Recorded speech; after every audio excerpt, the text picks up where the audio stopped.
নমস্কার বন্ধুরা, রিয়া রূপনগরী থেকে আমি রিয়া চলে এসেছি আজ আরও একটা নতুন ভিডিওর সাথে।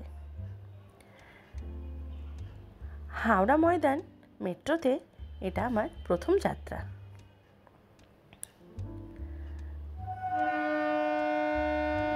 পৌঁছে গেলাম হাওড়া স্টেশন। এবারের গন্তব্য পুরী। শুনেছি জগন্নাথ দেব না চাইলে তার দেখা নাকি সহজে পাওয়া যায় না। আমাদের এই সময়টা পুরী যাওয়ার কোনো প্ল্যানিংই ছিল না, কিন্তু বাড়ির সবাই যাওয়াতে হঠাৎ করে আমাদের প্রোগ্রাম ফিক্স হয়ে গেল। তৎকালে টিকিট কেটে চললাম পুরীর উদ্দেশ্যে।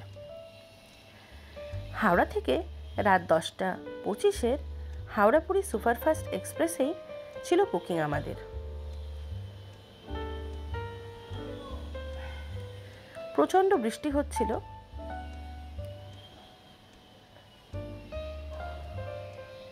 ট্রেন পৌঁছাতেই আমরা লাগেজপত্র নিয়ে চেপে বসলাম ট্রেনে।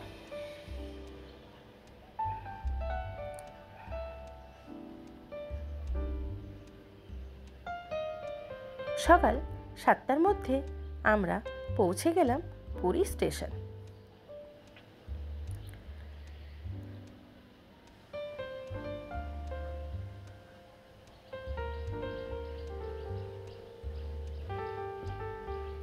স্টেশন থেকে বেরিয়ে দেখলাম এখানেও প্রচণ্ড বৃষ্টি হয়েছে, রাস্তাঘাটে পুরো জল ভর্তি।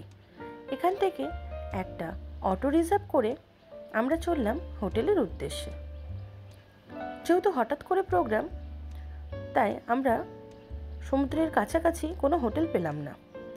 স্বর্গদ্বার থেকে একটু ভিতরের দিকে এই হোটেলটা, কাকাতুয়া মিষ্টান্ন ভাণ্ডারের একদম পাশে।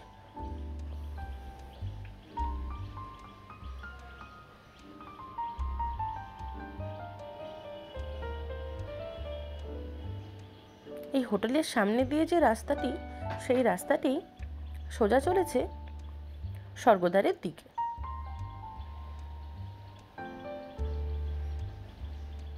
এই হচ্ছে হোটেলের reception area.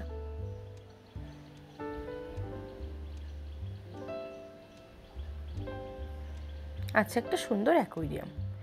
Check in formality পুরো করে আমরা পৌঁছে গেলাম রুমে।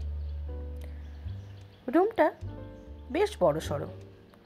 আমার মনে হলো হোটেলটা একটু পুরনো দিনের, মানে অনেক দিন আগেকার, কারণ এখনকার নতুন হোটেলগুলোর রুম এতটা বড় হয় না। সমস্ত আধুনিক সুযোগ সুবিধা থাকলেও হোটেলে একটা পুরাতনের ছোঁয়া আছে। এই হচ্ছে হোটেলের ডাইনিং এরিয়া। আমরা এখানে ব্রেকফাস্ট সেরে ফ্রেশ হয়ে বেরিয়ে পড়লাম পুরীর লোকাল সাইট সিনের উদ্দেশ্যে। আমরা যতবারই পুরী আসি, কোনারক, নন্দন, চিল্কা এই সমস্ত দেখতেই ব্যস্ত থাকি। তার মাঝে হারিয়ে যায় পুরীর লোকাল সাইট সিনটা। তাই এবার ঠিক করলাম, এবার আমরা পুরীর লোকাল সাইট সিনটাই প্রথম দিনে করব। সুন্দর কাশে ঘেরা এই রাস্তা, দেখুন বৃষ্টির জন্য জল জমে আছে এখানে সেখানে, তবুও বেশ ভালো লাগছিল। আমরা পৌঁছে গেলাম গুপ্ত বৃন্দাবন।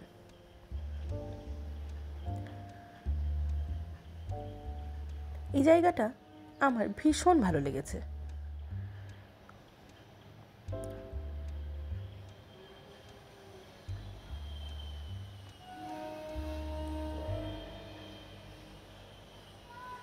ভিতরে ঢুকতেই জগন্নাথ দেবের এই অপরূপ রূপ দেখেই মুগ্ধ হয়ে গেলাম আমরা। চারিদিকটা খুব সুন্দর করে সাজানো।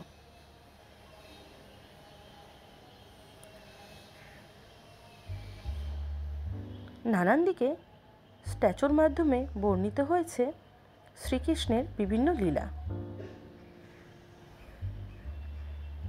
অনেকটাই টাইম লাগে এই পুরো বৃন্দাবনটা ঘুরে দেখতে, তাই এখানে আসলে অবশ্যই হাতে একটু টাইম নিয়ে আসবেন। আর পুরীর লোকাল সাইট সিন করলে এই স্পটটা একদমই কিন্তু স্কিপ করবেন না।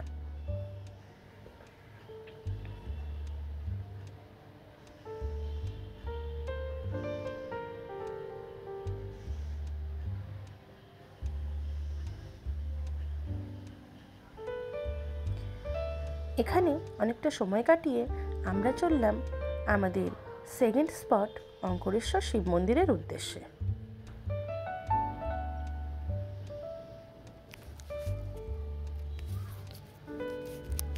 এই মন্দিরটিও ভীষণ সুন্দর।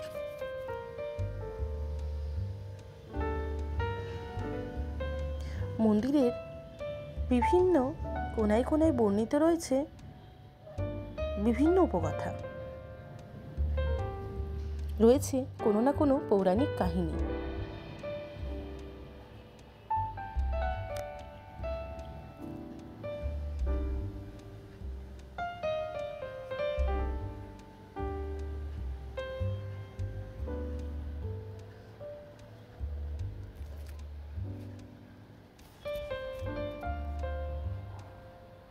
মন্দিরের পরিবেশটাও খুব সুন্দর, শান্তশিষ্ট, নিরিবিলি।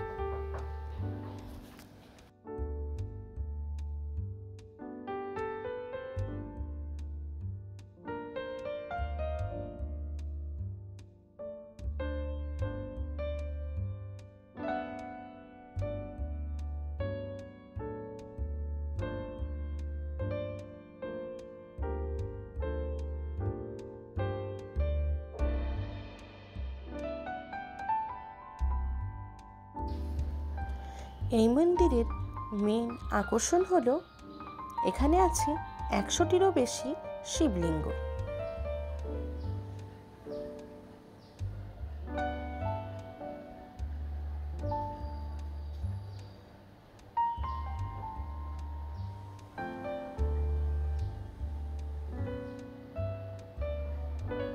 প্রতিটি শিবলিঙ্গের পাশে লেখা আছে তার যাবতীয় তথ্য।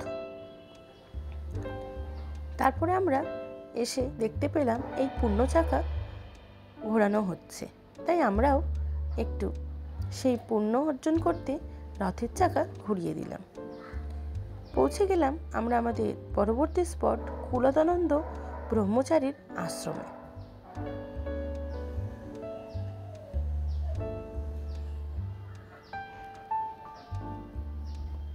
এই আশ্রমটি কোনো কারণে বন্ধ ছিল।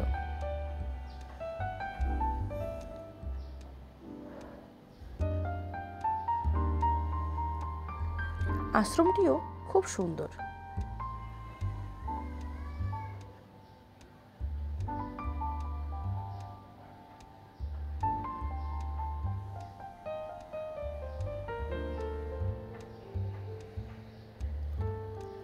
আশ্রমের একদম উল্টো দিকে রয়েছে শ্রী শ্রী জটিয়া বাবার সমাধি।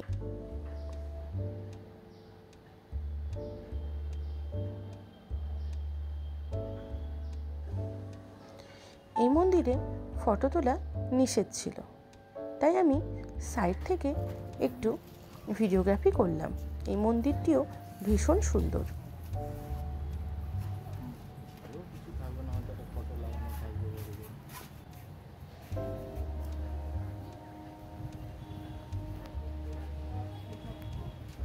এখানে কিছুটা সময় কাটিয়ে আমরা চলে এলাম জগন্নাথ দেবের স্নানযাত্রার ঘাটে। এটি পুরীর খুব পুণ্য অর্জনের একটি ঘাট। অনেকেই এখানে পুণ্য স্নান করছিলেন।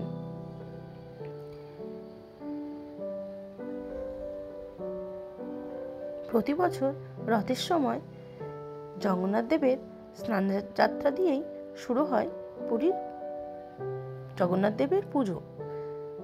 তারপর আমরা চলে আসলাম জগন্নাথ দেবের মাসির বাড়িতে।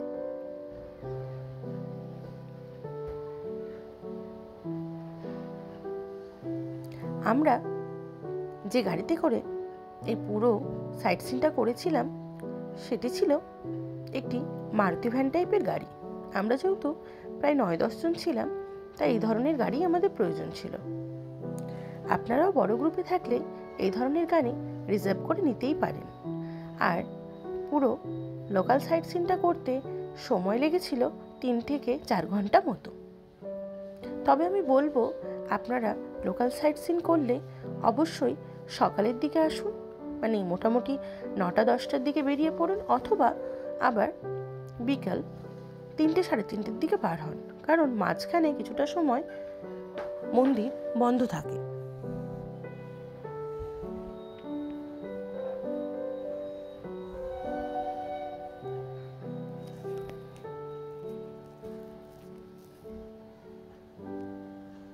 এখানে আমরা কিছুক্ষণ দাঁড়িয়ে দাঁড়িয়ে একটু স্ট্যাচু বানানো দেখলাম। তারপরে পথ ধরলাম হোটেলে ফেরার।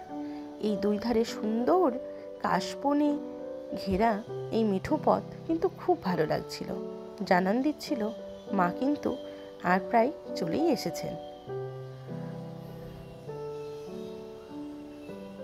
তারপর আমরা পৌঁছালাম গোল্ডেন বিচে।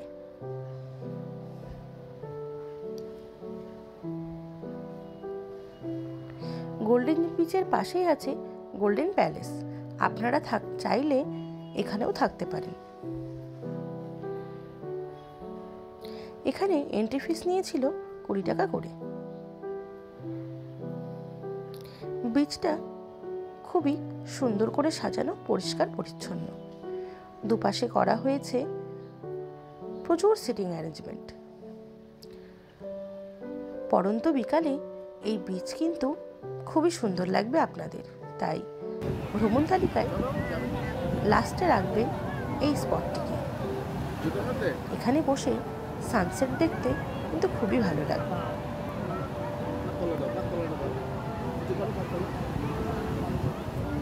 এশিয়ার ক্লিনেস্ট বিচ হিসাবে আখ্যা পেয়েছে এই গোল্ডেন বিচ।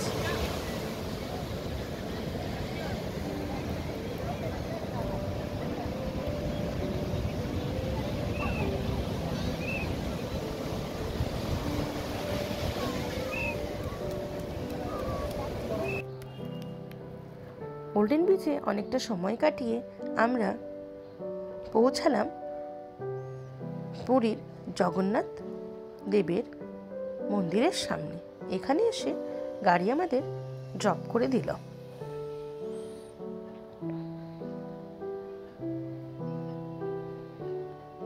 মন্দিরে প্রচুর দর্শনার্থীদের ভিড় ছিল।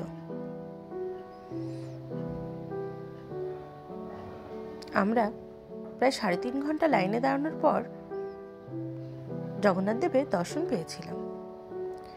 পুরীতে আজ আমাদের দ্বিতীয় দিন। সকাল হতেই আমরা চলে আসলাম সমুদ্র স্নানের উদ্দেশ্যে।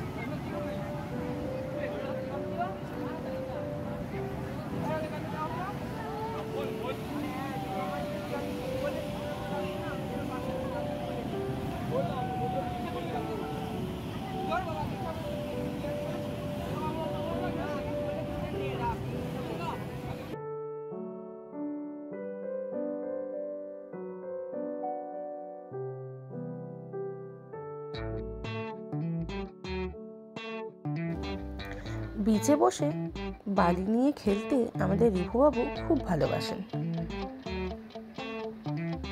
তাই ওর কথা রাখতেই আমরা পুরী বিচে বা যে কোনো বিচে গেলেই অনেকটা সময় এভাবেই কাটাই। ভালোই লাগে।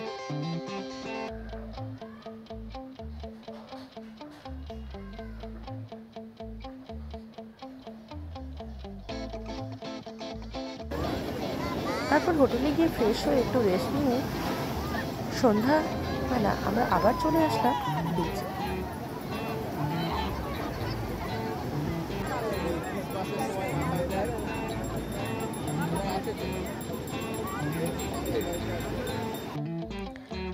তারপর ফিরে আসলাম হোটেলে।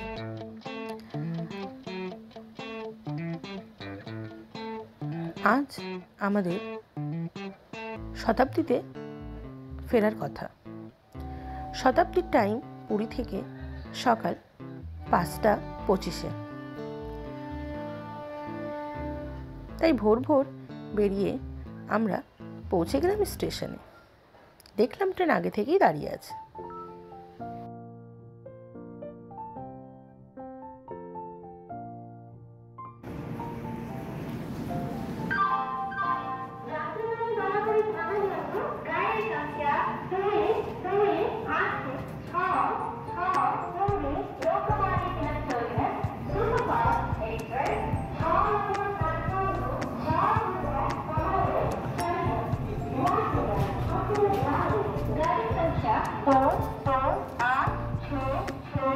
পুরীকে বিদায় জানিয়ে আমরা আবার চললাম আমাদের চেনা শহর কলকাতার উদ্দেশ্যে।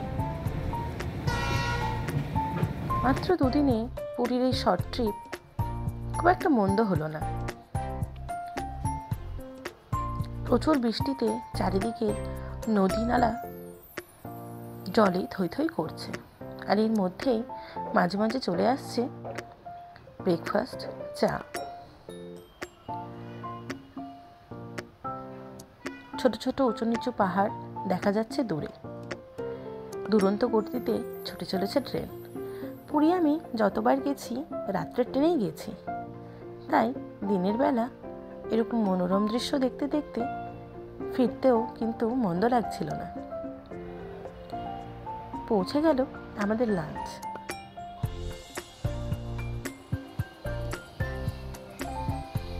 তারপর 1:50 আমাদের ট্রেন পৌঁছে গেল হাওড়া স্টেশন।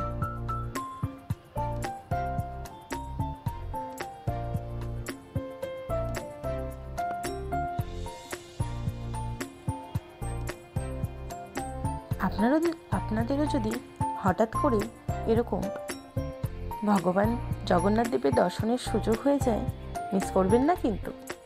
আর সাজিয়ে নেবেন নিজেদের ট্যুর প্ল্যানটা নিজেদের মতো করে। অবশ্যই ঘুরে দেখবেন পুরীর লোকাল সাইট সিন, ভীষণ ভালো লাগবে। আজ তাহলে এই পর্যন্তই, দেখা হবে অন্য কোনো ভিডিওতে নতুন কোনো ঘটনার সাথে। ভালো থাকবেন। জয় জগন্নাথ।